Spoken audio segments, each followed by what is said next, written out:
শাকিব খানের পর যদি বাংলাদেশে কেউ সুপারস্টার হয় সেটা আমিই হব। আমি আসলে নিজেকে ওইভাবে তৈরি করতেছি। সাইলেন্ট। আমি আমার ফিউচার নিয়ে ভাবি না, অতীত নিয়েও ভাবি না। আমি শুধু একটা জিনিসই ভাবি, নিতু।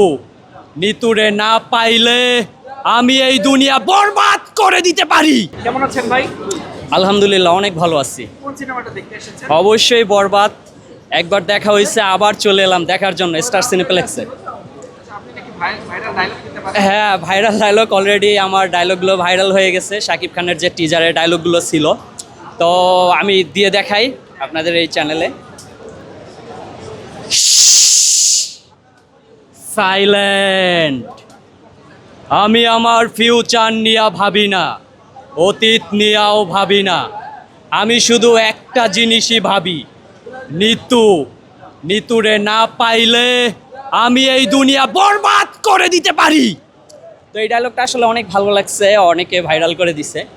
আর শাকিব খানের ব্যাপারে বলতে গেলে সে তো বলে যে আমি নিজের ঢোল নিজে পেটাই না, আমার পরিচয় পাবলিক দেবে, আমি না। তো অসাধারণ ছিল বরবাদ মুভি।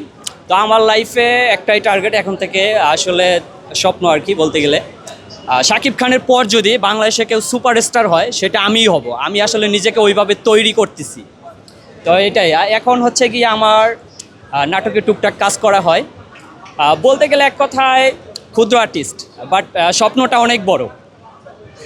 এটাই। আমার নাম হচ্ছে নিশান তালুকদার। বাড়ি কোথায়? এমনি তো উত্তরা বাসা, বরিশাল থাকা হয়।